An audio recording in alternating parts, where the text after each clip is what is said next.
wa ala alihi wa sahbihi wa mawalah wa la hawla wa la quwata illa billahi wa ba'du. Alhamdulillah, segala puja dan puji hanya milik Allah subhanahu wa ta'ala. Salawat juga salam kita hadiahkan kepada Rasul kita Nabi besar Muhammad sallallahu alaihi wasallam. Sebelum kita melanjutkan kajian surah Al-Imran dan masuk pada ayat ke-26, saya ingin mengingatkan bahawa malam ini adalah malam ke-27 Ramadan.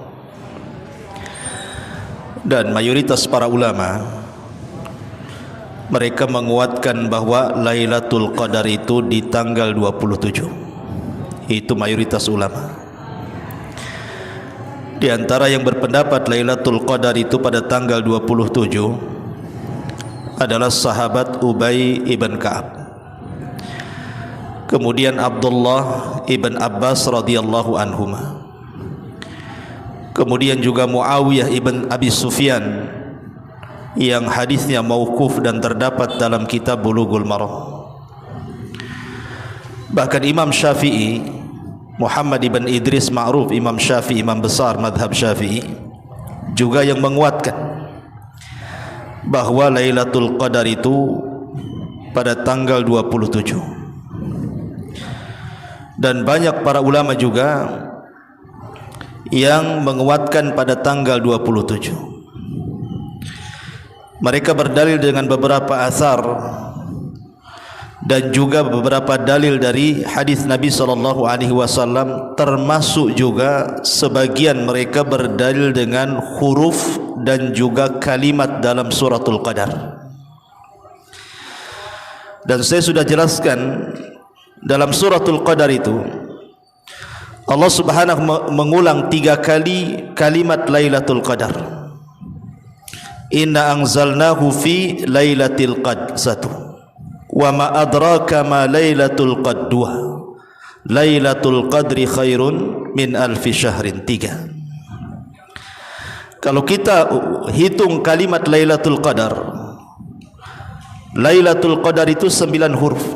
Lam, ya, lam, ta, alif, lam, qad, dal, ra. Jadi Lailatul Qadar itu 9 huruf kali 3. Karena diulang 3 kali dalam suratul Qadar. Ketika Lailatul Qadar itu 9 huruf dikali 3, maka jatuh pada angka 27. Ini salah satu pendalilan Abdullah ibn Abbas radhiyallahu anhuma. Kemudian juga berdalil dengan kalimat. Kalimat dalam suratul Qadar itu berjumlah 30 kalimat. Dan di angka 27-nya pada kalimat hiya. Hiya hatta matla'il fajr. Kalimat hiya ini kembali kepada Lailatul Qadar. Makanya Abdullah ibn Abbas radhiyallahu anhu menguatkan bahawa Lailatul Qadar itu jatuh di tanggal 27, dan ini pendapat mayoritas ulama. Walaupun sekali lagi pendapat yang seperti ini juga disanggah oleh para ulama, sehingga Lailatul Qadar itu tidak bisa dipastikan tanggalnya.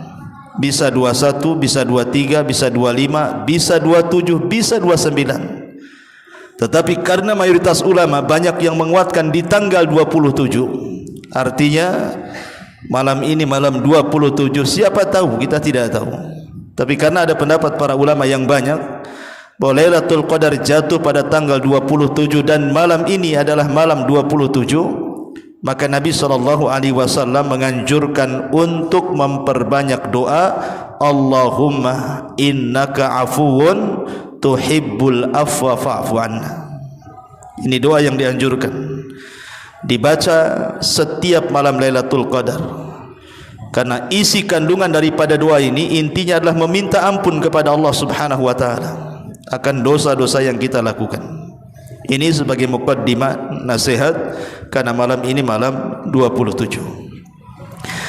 Allah Subhanahu wa taala berfirman dalam surah Al-Imran ayat 26. Qulillahumma malikal mulki tu'til mulka man tasha wa tanzi'ul mulka mimman tasha wa tu'izzu man tasha wa tudhillu man tasha biyadikal khair innaka ala kulli syai'in qadir. Tulijul laila fin nahar wa tulijul nahara fil laili wa tukhrijul hayya minal mayyit wa tukhrijul mayyita minal hayy wa tarzuqu man tasha bighairi hisab. Katakanlah wahai Muhammad, wahai Tuhan pemilik kekuasaan, Engkau berikan kekuasaan kepada siapapun yang Engkau kehendaki, dan Engkau cabut kekuasaan dari siapapun yang Engkau kehendaki. Engkau muliakan siapa yang Engkau kehendaki, dan Engkau hinakan siapapun yang Engkau kehendaki. Di tangan Engkau lah segala kebaikan, sungguh Engkau maha kuasa atas segala sesuatu. Engkau masukkan malam ke dalam siang, dan Engkau masukkan siang ke dalam malam, dan Engkau keluarkan yang hidup dari yang mati, dan Engkau keluarkan yang mati dari yang hidup, dan Engkau berikan rizki kepada siapa yang Engkau kehendaki tanpa batas. Di antara asbab nuzul daripada surah Al-Imran ayat 26 ini ada dua asbab nuzul yang disebutkan dalam tafsir.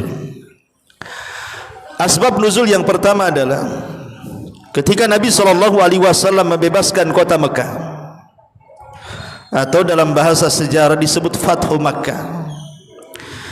Maka Nabi SAW ketika itu diperlihatkan bahawa dua negara adidaya, Romawi dan juga Persia, yang ketika itu menguasai dunia, akan jatuh ke tangan kaum muslimin. Ketika mendengar hal ini, orang-orang Yahudi mentertawakan. Mana mungkin seorang Muhammad yang hanya berkuasa Madinah dan Mekah mampu mengalahkan negara adidaya, negara besar sekelas Persia dan Romawi. Maka mereka pun mengolok-olok Nabi SAW. Mustahil.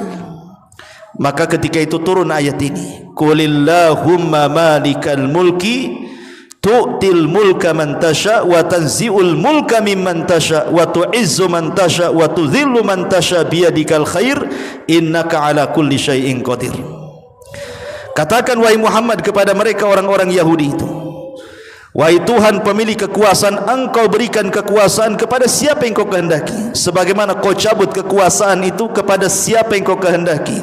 Kau hinakan, Kau muliakan kepada siapa yang Kau kehendaki, karena kebaikan hanya di tangan Allah. Dan Engkau hai Rabb ala kulli syai'in qadir, atas segala sesuatu maha mampu. Turun ayat ini bahwa sebesar apapun kekuasaan Persia dan Romawi, ujung-ujungnya tumbang kan. Betul apa yang dikatakan Rasul, dua negara adidaya itu tumbang. Bahkan yang sangat miris adalah negara Persia. Ketika Nabi SAW menyurati kepada Raja Persia, Kaisar, tiba-tiba kemudian Kisra merobek surat Nabi SAW. Apa kata Rasul? Sebagaimana dia sudah merobek surat dakwahku, maka semoga Allah merobek kekuasaannya. Sejak itulah maka Persia hilang dari peta. Sampai hari ini tidak ada Persia lagi yang ada. Beda dengan Romawi. Kalau Romawi itu tidak merobek kekuasaan surat Rasul, makanya masih ada sampai sekarang.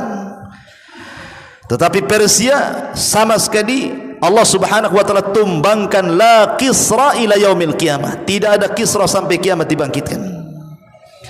Bahkan yang lebih lucu adalah ketika Raja Kisra ini menyurati Rasul, kemudian memerintahkan salah satu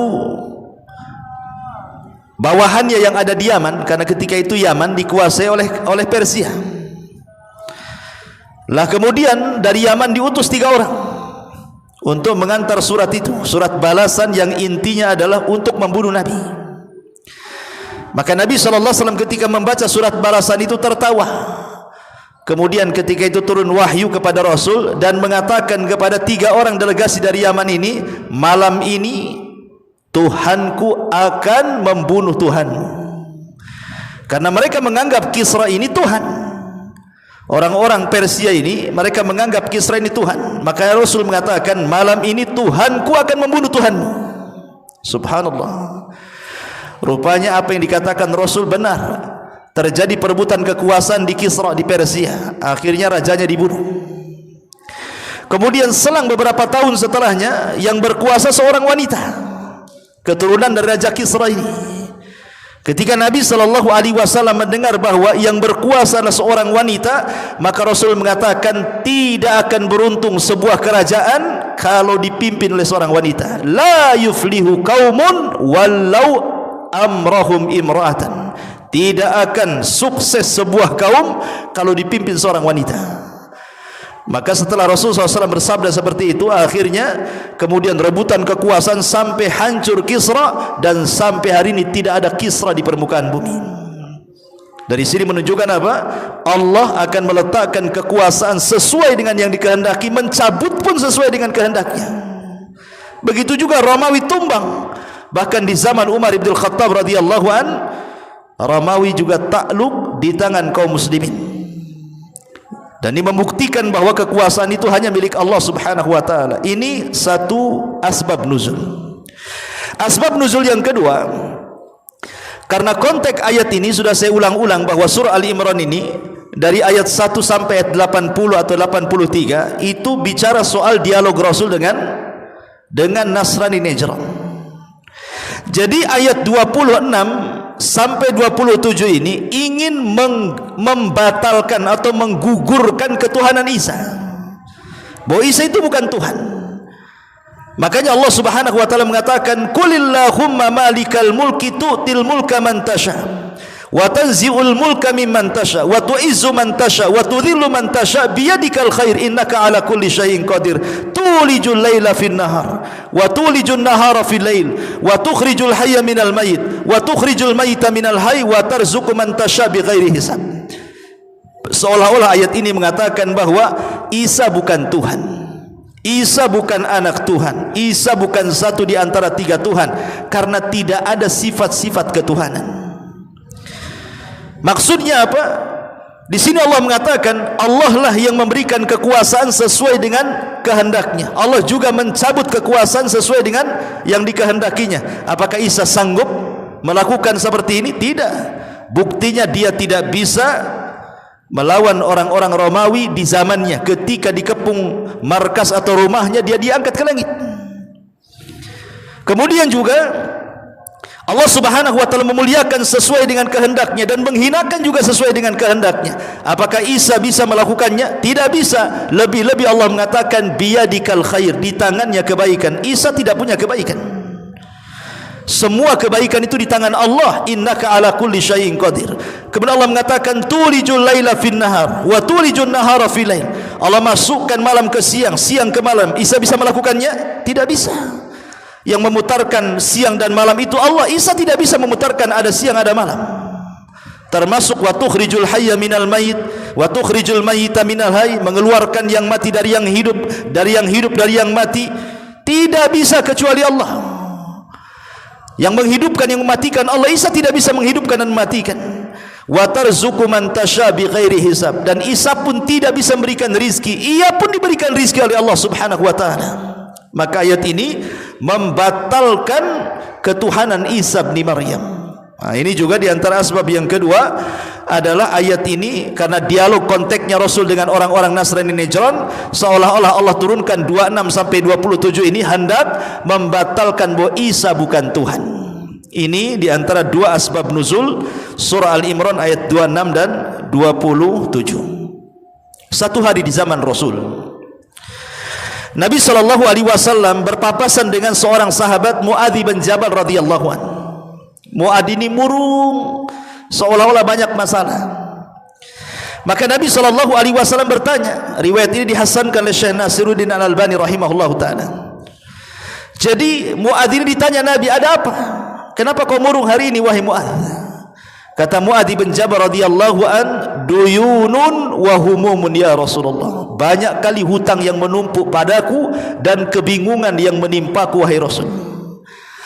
Jadi Mu'adz ini sedang kelilit hutang dan banyak masalah. Maka Nabi SAW mengatakan, Qulillahumma malikal mulki tu'til mulka man tasha wa tu'til mulka man tasha wa tanzi'ul mulka mimman tasha wa tu'izzu man tasha wa tudhillu man tasha biyadikal khair innaka ala kulli syai'in qadir. Ya Mu'ad, perbanyaklah berdoa dengan doa ini. Allahumma malikal mulki, ya Allah pemilik kekuasaan, malikal mulki tutil mulka, kau berikan kekuasaan kepada orang yang kau kehendaki, kau cabut juga kepada orang yang kau kehendaki, kau muliakan kepada orang yang kau kehendaki, kau hinakan kepada orang yang kau kehendaki. Di tangannya kebaikan, mintalah kebaikan kepada Allah. Innaka ala kulli syai'in qadir. Maka Mu'ad terus membaca doa ini, Allahumma malikal mulki tutil mulka man tasha. Akhirnya kata Mu'ad bin Jabal, setelah aku langgengkan doa ini, maka Allah lunasi hutang-hutangku dan Allah hilangkan kebingunganku. Hadis ini hasan, dihasankan oleh Syekh Nasiruddin Al-Albani rahimahullah. Artinya ini bisa jadikan doa untuk apa? Untuk menghilangkan setiap masalah, untuk menghilangkan setiap hutang-hutang yang kita miliki. Maka perbanyak doa ini. Di sini kata Syekh Shalih Fauzan hafizahullah taala, ketika memberikan catatan ayat ini, apa kata Syekh Shalih Fauzan? Syekh Shalih Fauzan mengatakan, orang yang mampu merenungkan ayat ini, Qulillahumma malikal mulki ila akhiril ayat, siapapun yang bisa merenungkan ayat ini, maka orang itu tidak mungkin sombong. Sehebat apapun kekuasaan manusia, tidak mungkin sombong, karena kekuasaan itu Allah yang kasih, sebagaimana Allah juga cabut kekuasaan itu sesuai dengan kehendaknya. Ketika dia mulia, dia tidak akan sombong dengan kemuliaannya, karena Allah yang memberikan kemuliaan itu. Sebagaimana ketika dia hina, dia tidak mungkin terhina, karena kehinaan itu adalah milik Allah subhanahu wa ta'ala. Allah hinakan siapapun yang dikehendakinya. Maka siapapun yang paham dengan ayat ini, pasti orang itu akan tawadhu, tidak mungkin sombong. Anda punya kekayaan, tidak mungkin sombong. Toh kekayaan itu datang dari Allah. Allah berhak memberikan kepada siapapun yang dikehendakinya, dan berhak mencabut kepada siapapun dikehendakinya. Karena kekuasaan, jabatan, pangkat Allah berikan kepada orang yang Allah cintai dan kepada orang yang Allah tidak cintai. Lalu apa kebanggaan kekuasaan itu? Allah berikan kepada Sulaiman kekuasaan, Allah juga berikan kepada Namrud kekuasaan. Allah berikan kepada Nabi Daud kekuasaan, Allah juga berikan kepada Fir'aun kekuasaan. Kekuasaan itu Allah berikan kepada orang yang Allah cintai dan kepada orang yang Allah benci. Allah berikan dua-duanya, karena kemuliaan bukan dari kekuasaan, ataupun kemuliaan bukan karena manusia memuliakannya, tetapi Allah katakan wa tu'izzu man tasha wa tudhillu man tasha. Siapapun yang Allah muliakan, maka tidak ada yang menghinakan dia, dan siapapun yang Allah hinakan, maka tidak ada yang mampu memuliakan dia. Man rafa'ahu Allahu, siapapun yang Allah angkat, maka tidak ada yang bisa merendahkannya. Kemudian Allah mengatakan, biyadikal khair, di tanganmu ya Rabb kebaikan. Setiap kebaikan itu milik Allah, maka mintalah setiap kebaikan dari Allah subhanahu wa ta'ala. Innaka ala kulli syai'in qadir, sesungguhnya Allah atas segala sesuatu maha mampu. Tulijul laila fin nahar wa tulijun nahara fil lail. Allah masukkan malam ke siang, sebagaimana siang Allah masukkan ke malam. Dari sini juga menunjukkan bahwa penciptaan siang dan malam itu didahulukan dengan penciptaan malam baru siang. Jadi malam itu lebih dulu diciptakan, baru kemudian Allah ciptakan siang. Kemudian Allah mengatakan wa tukhrijul hayya minal mayyit wa tukhrijul mayyita minal hayy. Allah keluarkan dari yang hidup, Allah keluarkan yang hidup dari yang mati. Ada maknanya, maksudnya di tangan Allah lah kehidupan dan kematian. Ada juga yang mentafsirkan bahwa terkadang ada orang tua ini, dia sangat kufur kepada Allah, tetapi Allah subhanahu wa ta'ala takdirkan di antara anak-anaknya justru menjadi anak-anak yang saleh. Saya contohkan Abu Jahal. Siapa yang tidak kenal Abu Jahal? Abu Jahal adalah Fir'aunnya umat ini, tapi terlahir dari Abu Jahal seorang sahabat namanya Ikrimah bin Abi Jahlin. Ikrimah menjadi pejuang Islam. Menunjukkan apa? Allah keluarkan yang hidup dari yang mati. Ada juga mentafsirkan seperti itu. Atau saya contohkan Al-Walid ibn Mughirah. Al-Walid ibn Mughirah punya anak Al-Khalid ibn Walid. Al-Walid musuh Nabi, tetapi anaknya Khalid ibn Walid menjadi pejuang Islam, menunjukkan bahwa Allah terkadang mengeluarkan yang hidup dari yang mati. Ya. Jadi terkadang Allah Subhanahu wa taala berkuasa, siapapun bisa menjadi baik walaupun orang tuanya tidak baik. Tetapi umumnya ya tentu yang namanya buah kan tidak jauh dari pohonnya. Tapi kaidah seperti ini kan bukan kaidah mutlak. Buktinya banyak para sahabat yang bapaknya kufur, anaknya pejuang-pejuang Islam. Tetapi sebaliknya, tukhrijul mayyita minal hayy. Terkadang bapaknya subhanallah saleh, ibunya salehah, anaknya pula bejat, keluar yang mati dari yang hidup. Ya. Kemudian Allah mengatakan wa tarzuqu man tasya bighairi hisab, dan Allah memberikan rizki kepada yang dikehendaki Allah tanpa batas. Rizki itu di tangan Allah Subhanahu wa taala, maka mintalah kepada Allah Subhanahu wa taala. Subhanaka wa bihamdika asyhadu an la ilaha illa anta astaghfiruka wa atubu ilaik. Allahu ta'ala. Assalamualaikum warahmatullahi wabarakatuh.